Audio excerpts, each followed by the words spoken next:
Erica, do detectives think these shootings are related?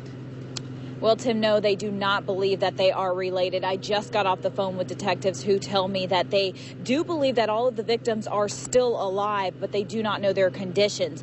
The shootings began around 10:45 last night, where shots rang out on Parkwood Avenue. Police tell me they do believe all of the victims across the city are adults.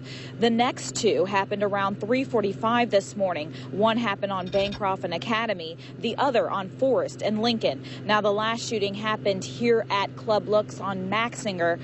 Police discovered this shooting after a man showed up around 4:15 at Toledo Hospital with a gunshot wound. Now, all of the shootings are still under investigation. If you have any information, you are asked to call Crime Stoppers at 419-255-1111. We're going to continue to bring you more information as it becomes available. For now, reporting live in North Toledo, Erica Schaefer, News 11. New record. That's right, hoping 20,000 people show up today. Take a look behind me. People are getting ready for the race. You've got the staging areas. You've got the water areas right over here. Volunteers have been early this morning getting ready for this wonderful, wonderful event. There are so many people out here already this early. The race does start at 9:30, but let me tell you, at 8:30 there's going to be the Survivors Parade, and then, of course, the race starts at 9:30. Now, all of the ceremonies start at 8:15. That's when Chris Peterson is going to get here and go ahead and kick it all off for us. Right now we have the Urban Active ladies getting you warmed up and ready to go. We are having a wonderful time out here. Make sure you come on out. But if you can't, News 11 will have full coverage at 9 o'clock. For now, reporting live, Erica Schaefer, News 11.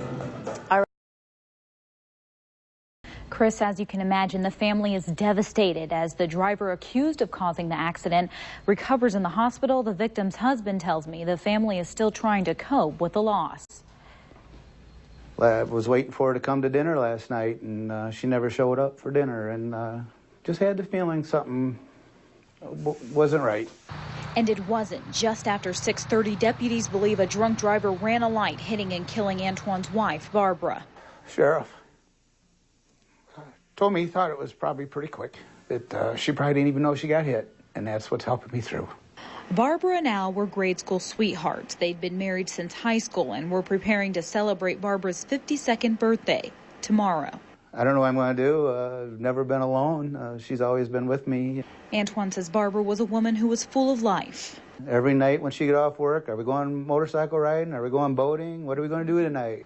But sheriff deputies say her life was cut short by Scott Borkowski. Deputies believe Borkowski got behind the wheel after drinking. News 11 has learned this isn't Borkowski's first time drinking and driving. Court records show the day of his accident, he had a pending court case in Ohio for driving under the influence. So there's very severe sanctions in Ohio, either for multiple offenses of DUI or for offenses, single offenses, involving injury or death. Sanctions that in both Ohio and Michigan could include major prison time and losing his license for life. In Ohio, if you're involved in an accident under the influence that causes a death, there's a lifetime suspension. There's a number of cases where you can potentially get a lifetime suspension of your driver's license. But attorney Jerome Phillips says even that sometimes doesn't keep people from getting behind the wheel. But Al Antoine says right now he isn't worried about Borkowski's punishment. My concern right now is to take care of the family, try to keep my wits about myself, and just try to figure out where we're going to go from here. I just don't get to karaoke with my sister ever again. You know what I'm saying? I can sing the songs that we sang, but I can't sing with her. For Felicia Hill, the death of her sister is difficult to understand, but the memory of her sister, Racole Coco Hill, gives her a reason to smile.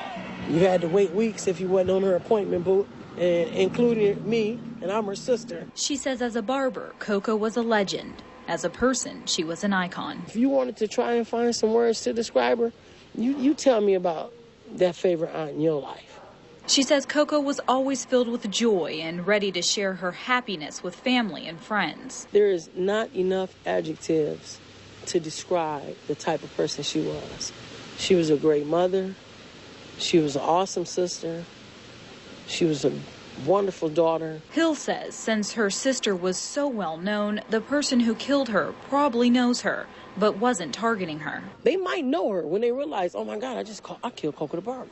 But if they didn't know her, somebody they know knew her. She says while the family mourns the loss of Coco, it is her loving and energetic spirit that keeps them going during this difficult time. Coco's murdered.